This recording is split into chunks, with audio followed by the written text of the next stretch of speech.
for Alberta as cover to reject Frontier. Albertans are not refugees or evacuees from a natural disaster. We are inventors, creators, risk takers, entrepreneurs, and innovators. We want free markets and a level playing field, but it's Liberal government policy that's turning Albertans into victims. Clearly, the Liberals don't get Alberta. Albertans don't want government handouts or bailouts. We just want to work. So when will the Liberals get out of the way and let Alberta do what it does best for the good of Canada and for the world? The Honourable Parliamentary Secretary. Madam Speaker, I'd like to thank my honourable colleague for her question. We were elected in 2015 and again in 2019 to grow the economy and protect the environment. Madam Speaker, we have processes in place for projects such as Teck. We are moving through that process. The process is now at the phase where Cabinet will need to make a decision by the end of February, Madam Speaker. When the time comes, I look forward to them sharing that with this House and Canadians from coast to coast. Thank you.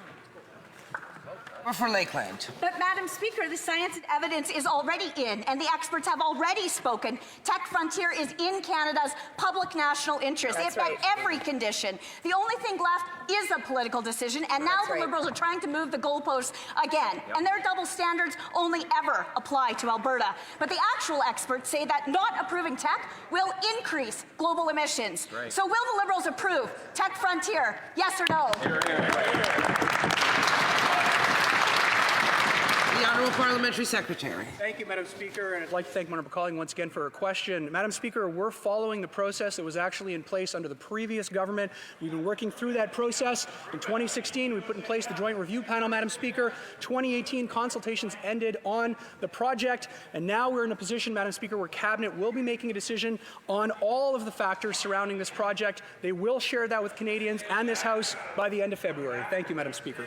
Honourable Member for Lakeland. The only thing left is a decision by politicians. The experts have already weighed all the factors. Albertans are world leaders in oil and gas innovation for environmental protection, for the benefit of all Canadians. And a strong Alberta does make a strong Canada. Albertans want all industries and all provinces to thrive, but Alberta alone is held back and put down by these Liberals. The Liberals are turning a national opportunity into a national unity crisis. So when will they approve Teck Frontier? The Honourable Parliamentary Secretary. Thank you, Madam Speaker, and once again I'd like to thank my honourable colleague for her question and her passion with regards to this issue. I'd like to repeat for this House once again, for those who are unaware, Cabinet has until the end of February to render that decision. It will be shared with this House and all Canadians from coast to coast to coast. We look forward to that decision being shared with all Canadians, Madam Speaker. Thank you. Honorable député de Louis-Saint-Laurent. Madame la Présidente, ça prend juste le Parti libéral et le gouvernement libéral pour dire non à un projet de 20 milliards de dollars, pour dire non à 10 000 nouveaux emplois, pour dire non à 14 Premières Nations qui sont en accord avec le projet Teck, pour dire non à un gouvernement qui a suivi étape par étape chacune des choses à faire et qui a réussi à franchir toutes les étapes. Le problème, Madame la Présidente, c'est ce gouvernement-là qui dit non à un projet qui est bon pour l'unité canadienne et qui est bon pour tous les Canadiens. Quand est-ce qu'ils vont comprendre le gros bon sens? Merci. Je veux remercier mon honorable collègue pour sa question.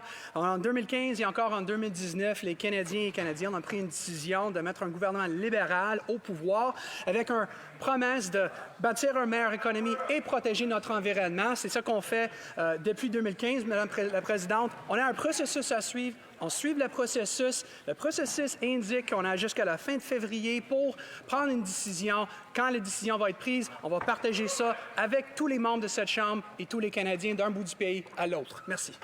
Honorable député de Louis-Saint-Laurent. Madame la Présidente, les autres études commerciales ont rendu un rapport public il y a quelques semaines à peine qui conclut qu'au Québec, l'année dernière, il s'est consommé 10 milliards de litres de pétrole. Et ça, c'est une augmentation. Et 62 % de ce pétrole-là vient d'où? Il vient des États-Unis. Si les libéraux sont d'accord pour encourager Donald Trump, c'est leur problème. Nous, les conservateurs, on va encourager l'industrie pétrolière et l'industrie des ressources naturelles canadiennes. Le projet Teck est bon pour le Canada, est bon pour les Québécois, est bon pour l'économie. C'est pourquoi, Madame la Présidente, pourquoi le gouvernement refuse encore un projet qui est bon pour tout le monde et qui est accepté par tous les Canadiens? Honorable secrétaire parlementaire. Madame la Présidente, je veux remercier mon honorable collègue encore pour sa question. Madame la Présidente, en travail part pour soutenir le secteur énergétique en Alberta. On a approuvé le projet Trans Mountain. On a mis en place la ligne 3, Madame la Présidente. Là, on est dans une situation où il faut prendre une décision sur le projet Teck. On suit le processus. On a jusqu'à la fin février pour rendre notre décision publique, Madame la Présidente. Quand c'est le temps de le faire, ça va être un plaisir de partager avec tous les membres de cette Chambre et tous les Canadiens. Merci. Honorable député de Saint-Jean.